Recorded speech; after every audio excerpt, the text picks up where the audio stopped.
وہ سادگی جو ہم نے خلفائے راشدین کے بارے میں پڑھی، وہ انصاف پسندی جو ہمارے اسلاف کا وتیرہ تھی، کیا آج کے پاکستان میں عمران خان اس سادگی اور انصاف پسندی کا عملی نمونہ بن کر سامنے آئے ہیں؟ کیا واقعی میں تبدیلی آ گئی ہے؟ السلام علیکم دوستو، اردو دنیا کی ایک اور منفرد ویڈیو میں آپ سب کو خوش آمدید۔ 17 اگست 2018 کو عمران خان پاکستان کے 22ویں وزیر اعظم نامزد ہوئے۔ قومی اسمبلی کے 176 اراکین نے عمران خان کے حق میں ووٹ دیا۔ عمران خان نے قومی اسمبلی میں ایک چھوٹا مگر نہایت جامع اور تاریخی خطاب کیا جس نے ان کے مخالفین کی نیندیں حرام کر دی ہیں۔ 19 اگست 2018 بروز اتوار عمران خان نے وزیر اعظم پاکستان کی حیثیت سے حلف اٹھایا۔ عمران خان بحیثیت وزیر اعظم کیسی زندگی گزار رہے ہیں اور ان کا دن کیسے گزرتا ہے، یہ تمام تفصیلات ہم نے وزیر اعظم آفس اور گھر کے ملازمین کی زبانی سنی ہیں، اور یہ تمام تفصیلات اس ویڈیو میں ہم آپ کی خدمت میں پیش کریں گے۔ ویڈیو میں آگے بڑھنے سے پہلے ہم آپ سب سے گزارش کرتے ہیں کہ جن دوستوں نے ابھی تک ہمارے چینل کو سبسکرائب نہیں فرمایا، برائے مہربانی ابھی سبسکرائب فرما لیں۔ اور دوستو، پوری ویڈیو دیکھنے کے بعد آپ ہمیں کمنٹ سیکشن میں یہ ضرور بتائیے گا کہ عمران خان بحیثیت وزیر اعظم ایک قابل اعتماد انسان ہیں یا نہیں، اور کیا آپ ان کے اب تک کے طریقہ کار سے متفق ہیں یا نہیں۔ دوستو، عمران خان کے ایک اپوزیشن لیڈر سے وزیر اعظم بننے کے بعد ان کی زندگی میں کوئی خاص فرق نہیں آیا۔ وہ ایک اپوزیشن لیڈر کے طور پر بھی ایک سادہ زندگی گزار رہے تھے، اور اب تو بحیثیت وزیر اعظم پاکستان انہوں نے اور بھی زیادہ سادگی اختیار کر لی ہے۔ عمران خان وزیر اعظم ہاؤس میں رہائش پذیر نہیں ہیں، بلکہ وزیر اعظم پاکستان کے ملٹری سیکرٹری کے 3 کمروں کے گھر میں عمران خان رہائش اختیار کیے ہوئے ہیں۔ ان کی اہلیہ بشرا بی بی بھی اسی گھر میں مقیم ہیں۔ عمران خان کی صبح فجر کے وقت ہوتی ہے۔ نماز سے فراغت کے بعد عمران خان کی اگلی منزل ایک لمبی واک اور ورزش ہوتی ہے۔ جم، واک اور ایکسرسائز، یہ 3 چیزیں عمران خان کے ساتھ کئی دہائیوں سے چلی آ رہی ہیں۔ بقول عمران خان، صاف نیت کے ساتھ ایک مضبوط جسم کا ہونا بہت ضروری ہے، ورنہ انسان اپنی منزل تک نہیں پہنچ پاتا۔ واک اور ایکسرسائز کے بعد مرحلہ آتا ہے ناشتے کا۔ بحیثیت وزیر اعظم پاکستان عمران خان کا ناشتہ آملیٹ، دودھ، مکھن، بریڈ، جیم اور تازہ موسمی پھلوں پر مشتمل ہوتا ہے۔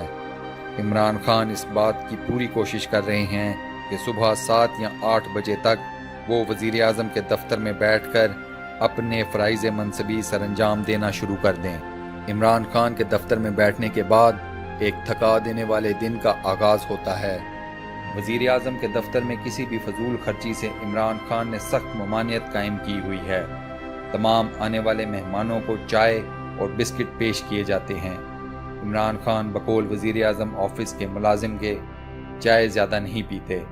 وہ بار بار ملازموں کو آواز دینے کے بھی قائل نہیں ہیں۔ دفتر میں چھوٹے موٹے کام عمران خان خود ہی کر لیتے ہیں، حتیٰ کہ مہمانوں اور وفود کے سامنے بھی عمران خان اپنے کام خود ہی کرنے میں کوئی آر محسوس نہیں کرتے۔ عمران خان بلا وجہ ملازمین کو مصروف رکھنے کے قائل نہیں۔ انہوں نے سوتے میں کبھی کسی بھی ملازم کو نہیں جگایا۔ نماز ظہر اور دوپہر کا کھانا عمران خان کی دن میں پہلی بریک ہے۔ عمران خان دوپہر کے کھانے میں سادہ غذا کھاتے ہیں جو کہ ان کی اہلیہ گھر سے پکا کر بھیجتی ہیں۔ عمران خان کے سخت احکامات ہیں کہ وزیر اعظم کے کچن کا خرچہ کم سے کم ہو۔ بقول عمران خان، ایک غریب اور قرضے میں ڈوبے ہوئے ملک کا وزیر اعظم کسی بھی قسم کی شاہ خرچی افورڈ نہیں کر سکتا۔ اپنے دفتری معاملات میں عمران خان صرف نماز کا وقفہ لیتے ہیں۔ اس کے علاوہ انہیں جب بھی دیکھا گیا ہے تو اپنی وزارت عظمیٰ کی اس کرسی پر بیٹھے دیکھا گیا ہے جس کے بارے میں ان کے مخالفین کا کہنا تھا کہ وہ کرسی عمران خان کے لیے نہیں بنی۔ عمران خان حلف اٹھانے کے بعد سے روز 16 گھنٹے کام کر رہے ہیں۔ وہ بقول وزیر اعظم آفس کے ملازم کے رات 10 بجے سے پہلے اپنی نشست سے نہیں اٹھتے۔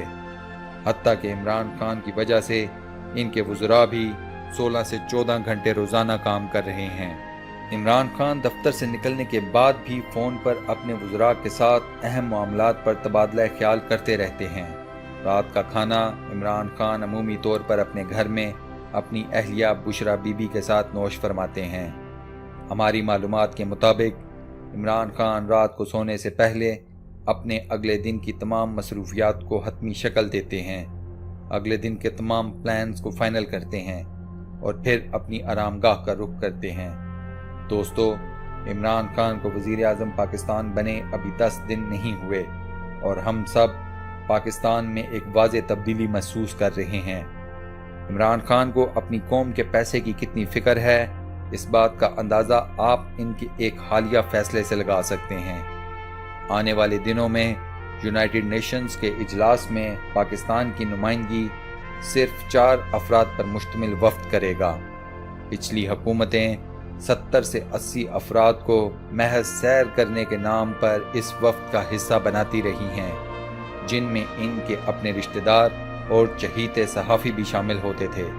عمران خان کی ناراضگی سے بچنے کے لیے اس دفعہ اس وفد کی فہرست کو 40 افراد پر مشتمل کیا گیا، لیکن عمران خان نے اس پر بھی سخت غصے کا اظہار کیا کہ یہ ملک و قوم کے پیسے کا ضیاع ہے۔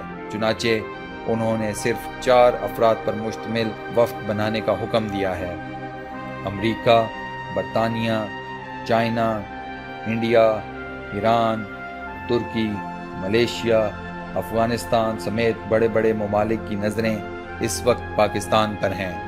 کئی عالمی لیڈران نے عمران خان کو بذات خود فون کر کے نہ صرف وزیر اعظم بننے پر مبارکباد پیش کی ہے، بلکہ دونوں ممالک میں بہترین تعلقات کی یقین دہانی بھی کرائی ہے۔ پاکستان کو اس وقت بے پناہ اندرونی اور بیرونی چیلنجز کا سامنا ہے۔ عمران خان ایک نہایت کٹھن وقت میں پاکستان کے وزیر اعظم بنے ہیں۔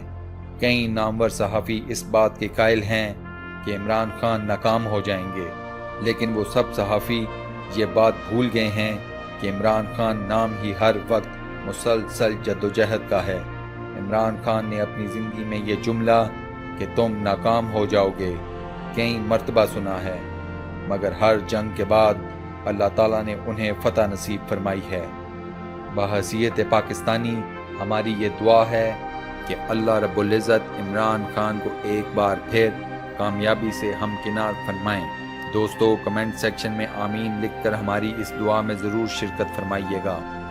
بحیثیت عوام ہمیں عمران خان کا ساتھ دینا ہوگا۔ یہ وزیر اعظم آپ کے اور میرے پیسوں میں کرپشن نہیں کرے گا۔ یہ وزیر اعظم ہمارے مال کی حفاظت کرے گا۔ یہ فرمائشی کھانے بنوا کر ہیلی کاپٹروں میں آگے پیچھے نہیں کرے گا۔ یہ وزیر اعظم آپ کی، میری اور اس ملک کی حفاظت کرے گا۔ کیا ایسا وزیر اعظم اس بات کا مستحق نہیں کہ ہم عام عوام اس کے پیچھے کھڑے ہوں اور اس کی طاقت بن جائیں؟ فیصلہ آپ کے ہاتھ میں ہے دوستو۔ خواتین و حضرات، ہم امید کرتے ہیں کہ ہماری یہ ویڈیو آپ کو بہت پسند آئی ہوگی۔